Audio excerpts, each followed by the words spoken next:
Tidak hanya sektor sawit, pemerintah juga mengambil langkah berani dalam sektor energi dengan rencana menghentikan ekspor gas ke Singapura, Malaysia, dan Timur Leste. Keputusan ini diambil karena kebutuhan energi dalam negeri semakin mendesak sementara harga energi terus melambung. Iya, betul sih.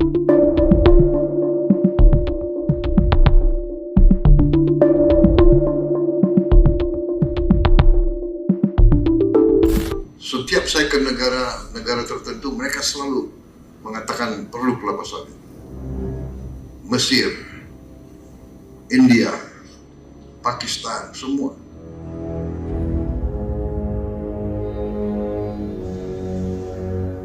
Di bawah kepemimpinan Presiden Prabowo Subianto, Indonesia menunjukkan taringnya sebagai negara berdaulat yang tidak lagi mau dianggap remeh oleh dunia internasional. Wah, ini saya suka nih. Dua rencana strategis yang akan diambil oleh Prabowo, menghentikan ekspor minyak sawit ke Eropa dan memutus pasokan gas ke Singapura, Malaysia, dan Timur Leste. Menjadi bukti bahwa Indonesia kini siap berdiri tegak, memprioritaskan kepentingan nasional dan menolak segala bentuk tekanan dari luar. Eropa kan mau batasi, sekarang bingung sendiri. Saya bilang, oh terima kasih, kita nggak jual ke Anda, terima kasih. Saya bilang. Mereka panik sendiri di situ sekarang. Tuh, nanti semua industri coklat mereka kacau itu kan. Bikin coklat itu kan dari kelapa sawit itu. Minyak sawit, komoditas andalan Indonesia, selama ini menjadi tulang punggung industri global. Sebagai produsen terbesar di dunia, Indonesia memegang kendali atas pasokan minyak sawit yang dibutuhkan oleh berbagai negara, termasuk Eropa. Minyak sawit tidak hanya digunakan dalam industri makanan seperti margarin atau coklat, tetapi juga dalam kosmetik, sabun, sampo, dan yang paling penting, sebagai bahan baku biodiesel, sumber energi terbarukan yang banyak diandalkan oleh negara-negara Eropa. Luar biasa sekali. Namun hubungan dagang Indonesia-Eropa dalam sektor sawit sering diwarnai ketegangan. Uni Eropa melalui kebijakan seperti European Green Deal kerap menuding bahwa industri sawit Indonesia sebagai penyebab deforestasi dan kerusakan lingkungan. Tuduhan ini tentunya sangat tidak adil bagi Indonesia. Mengingat negara-negara barat sendiri memiliki sejarah panjang dalam perusakan lingkungan global.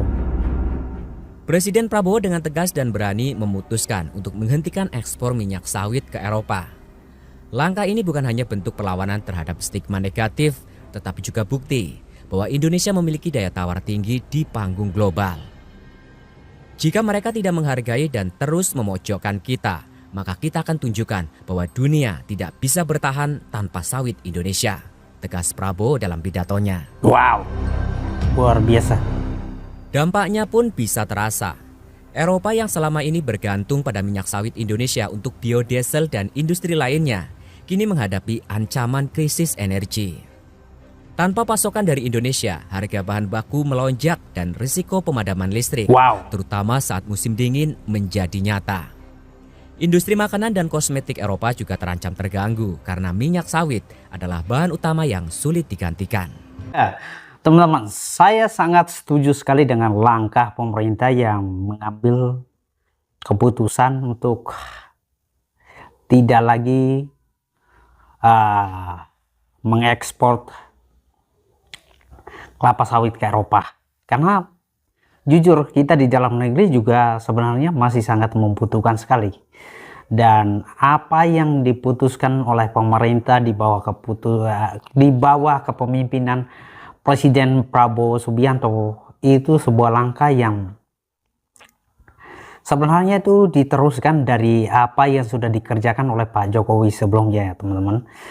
Dan langkah ini tentu saja akan membuat negara-negara di bagian barat, khususnya di bagian Eropa, itu akan mereka tidak mau karena selama ini mereka sudah keenakan mendapatkan pasokan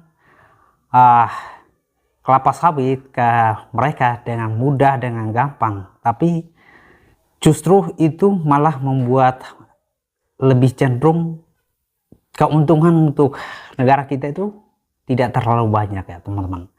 Dengan langkah pemerintah Indonesia untuk kalau tidak mau mengikut apa yang sudah ditetapkan atau aturan yang berlaku di Indonesia, jangan harap mendapatkan bahan-bahan pokok dari kami, terlebih khusus kelapa sawit. Jangan harap, karena yang dipikirkan oleh Pak Prabowo ini mungkin mungkin ini andai saja. Yang dipikirkan oleh Pak Prabowo adalah Anda yang membutuhkan kami. Bahan-bahan pokok kami punya banyak stoknya. Kalau Anda tidak mau mengikuti aturan yang berlaku di dalam negara kami, jangan harap. Dan itu membuat negara-negara di Eropa itu ketar-ketir. Mereka panik. Karena mereka sudah terbiasa enak dengan apa yang selama ini disuplai oleh negara Indonesia. Saya jadi ingat apa yang dilakukan Indonesia, hal yang sama dirasakan oleh perusahaan Apple, di mana mereka tidak mau mengikuti aturan yang berlaku di negara kita. Mereka maunya seenaknya saja. Mungkin mereka merasa kayak negara mereka, perusahaan mereka besar. Mereka merasa bahwa wah, mereka yang punya inovasinya. Jadi negara-negara itu harus tunduk. Tapi mereka lupa bahwa Indonesia bukanlah negara seperti itu. Di bawah kepemimpinan Pak Prabowo, saya yakin akan membuat negara-negara lain atau perusahaan-perusahaan asing itu ya tunduk.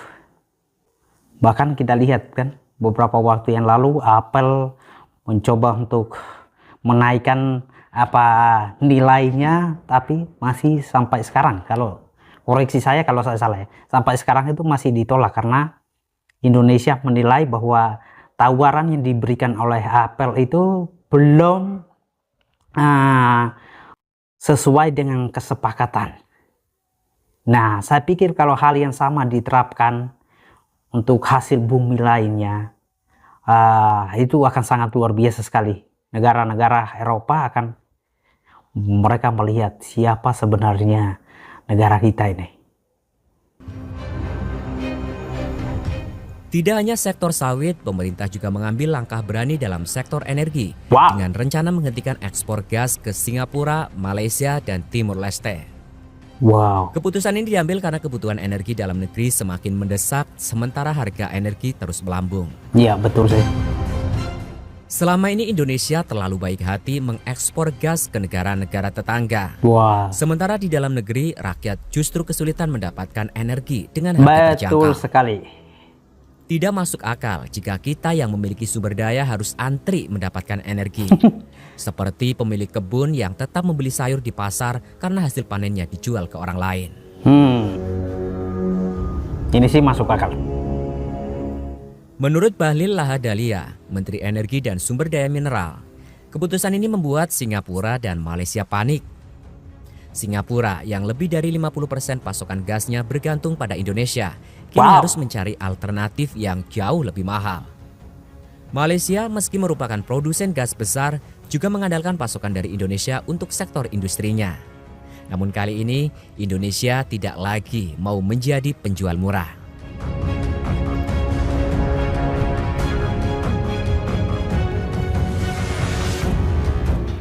Keputusan pemerintah ini bukan tanpa strategi.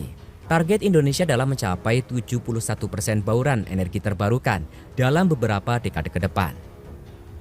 Dengan memprioritaskan kebutuhan dalam negeri, Indonesia menunjukkan bahwa kita bukan lagi negara yang bisa ditekan atau diremehkan. Langkah ini juga mengubah peta politik energi di Asia Tenggara. Singapura dan Malaysia kini harus siap-siap mencari cara baru untuk memenuhi kebutuhan energi mereka. Sementara Indonesia semakin percaya diri memegang kendali atas sumber dayanya sendiri.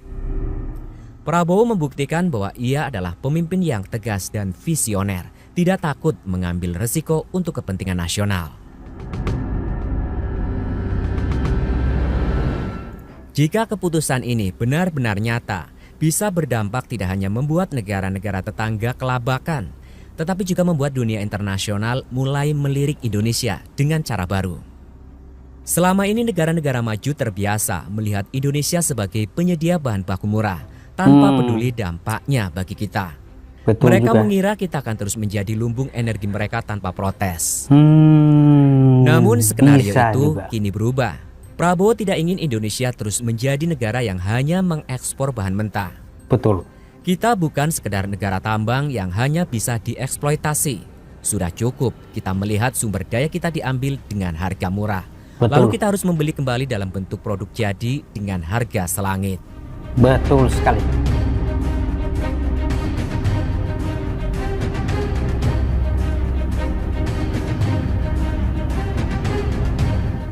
Apakah keputusan ini bisa merusak hubungan diplomatik? Mungkin. Mungkin, Namun, iya, bisa jadi. apakah selama ini negara lain juga peduli dengan kepentingan kita ketika mereka membuat kebijakan yang merugikan Betul itu. kita? Ketika Uni Eropa melarang minyak sawit Indonesia, apakah mereka peduli dengan hubungan diplomatik? Betul Ketika sekali. Amerika dan sekutunya mengatur harga nikel dan baja dunia agar mereka mendapatkan keuntungan lebih besar, apakah mereka memikirkan kerugian kita? Betul sekali. Jadi mengapa setiap kali Indonesia mengambil sikap tegas, justru kita yang harus memikirkan perasaan negara lain? Betul. Kebijakan ini bukan soal permusuhan, melainkan soal harga diri dan kepentingan nasional. Saya kira ke depan kita juga harus tambah tanam kelapa sawit.